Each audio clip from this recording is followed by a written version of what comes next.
अहंकार से मिट गए कुल वैभव और वंश, न मानो तो देख लो रावण कौरव कंस। हम ना किसी के लाइफ में कैसे जजमेंटल हो जाते हैं तुरंत, हमें अपनी चीज़ें दिखाई नहीं देती हैं और हमें किसी की लाइफ में थोड़ा सा मसाला मिलता नहीं है क्या कि हम उसमें मिर्च मसाला सब लपेट के सब परोस देते हैं। तो आज हम बात करने वाले हैं ना कि हम किसी के लाइफ में किसी के लिए भी जजमेंटल कैसे हो सकते हैं और उसका प्रभाव क्या पड़ता है हमारे ऊपर और हमें ऐसा करना चाहिए कि नहीं करना चाहिए, और हम अपना परसेप्शन किसी के भी लाइफ में कैसे थोप देते हैं और कैसे किसी को भी किसी के बारे में कैसे कुछ भी सोच लेते हैं। ठीक है, तो जैसे मान लीजिए हम सोचते हैं किसी के बारे में कैसे सोचते हैं हम किसी के बारे में। जैसे मान लीजिए दो लोग हमारे सामने हैं, लड़ाई कर रहे हैं, लड़ रहे हैं लोग एक दूसरे से, हम देख रहे हैं, हम क्या है बाहर से अब मतलब दूर से देख के इन लोग को देख रहे हैं कि क्या चीज़ें हो रही है कैसे हो रही है। ठीक है, देख रहे हैं। उसके बाद हम क्या करते हैं, हमारे अंदर तो हम तो स्वतंत्र हैं कुछ भी करने के लिए, तो हम क्या करते हैं ना कि कुछ चीज़ों को डिलीट कर देते हैं और कुछ चीज़ों को जनरेट कर देते हैं। ठीक है, मान लो दो लोग लड़ रहे हैं, हम देख रहे हैं दूर से उन लोग को देख रहे हैं, तो फिर क्या होगा, हम क्या सोचेंगे, हमारे मन में क्या विचार क्या आते हैं, हम कैसे सोचते हैं कि इसने ये चीज़ किया होगा तभी ये चीज़ हुआ होगा, इसने ये चीज़ किया होगा तभी उसने ये चीज़ किया होगा, या फिर इसने ये कहा तो फिर उसने वो कहा, ये कहा होगा तो उसने ये सोचा होगा। ये क्या हो रहा है ना, हम चीज़ों को जनरेट कर रहे हैं अपने मन में, हमें रियलिटी बिल्कुल नहीं पता है, हम बिल्कुल चीज़ों से अनजान है, कुछ नहीं जान रहे, लेकिन फिर भी हमारा काम है गार्बेजिंग, अपने दिमाग में कचरा भरने का काम तो हमें आता है, बखूबी आता है। हमें कुछ भी नहीं, उसको हम जानते भी नहीं होंगे तब भी। अच्छा ठीक है, वहाँ देख लिए, वहाँ पे ना मतलब वो दोनों हैं, तो उसके क्या होता है, हमने चीज़ों को क्या किया अपने अंदर जनरेट किया कि ऐसा हुआ होगा, ये चीज़ हुआ होगा, और फिर हम सेकेंड काम क्या करते हैं ना, आधी चीज़ों को डिलीट कर देते हैं। एक घंटे की लड़ाई है तो एक घंटे तो हम पूरा याद नहीं रख पाएंगे, उसमें से कुछ कुछ चीज़ें मुद्दा वाली चीज़ें होती हैं, उन चीज़ों को हम पकड़ लेते हैं और बाकी चीज़ों को डिलीट कर देते हैं। ठीक है, और ये डिलीट और जनरेट होने के बाद हमारे माइंड में उस हिसाब से अपने हिसाब से उस इंसान से हम क्या करते हैं, व्यवहार करने लगते हैं। आप मेरी बात को ध्यान से समझना कि हमारे सामने कोई भी इंसान रहे, हम कुछ चीज़ों को उसके बारे में डिलीट करते हैं, कुछ चीज़ों को जनरेट करते हैं। इसके बाद जो हमारे दिमाग में कैलकुलेशन आता है, और कैलकुलेशन भी हमारे दिमाग में कैसे आता है, जिस स्तर की हमारी बुद्धि होगी उसी स्तर का कैलकुलेशन हमारे माइंड में आएगा, ये चीज़ को ध्यान रखें। उसके बाद उस कैलकुलेशन के हिसाब से हम उस इंसान से अपना बिहेवियर, जो भी बातचीत करने का तरीका, जो भी चीज़ें होती है ना, उस हिसाब से हम उसे करना चालू कर देते हैं। ये तो होता है किसी को जज करने का एक तरीका हमारे लाइफ में।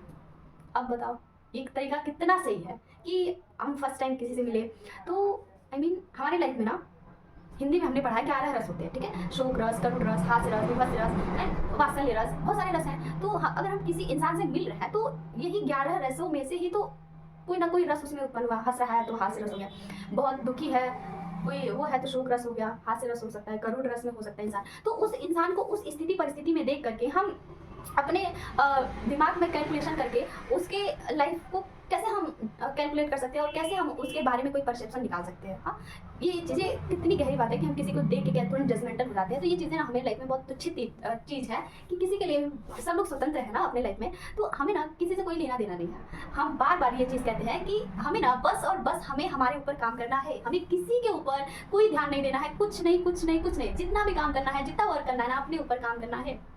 हमने कौन सी किताब पढ़ी थी, मुझे नाम नहीं याद आ रहा, उसमें 4 मतलब इंसानों की कैटेगरी दिया हुआ था। उसमें दिया था कि एक इंसान अगर है कि इतना सा बुरा इंसान देख रहा है, बुराई देख रहा है सामने वाले में, तो उसको और मिर्च मसाला लगा के बता रहा है, ये एक कैटेगरी का इंसान हो गया। दूसरे में आता है,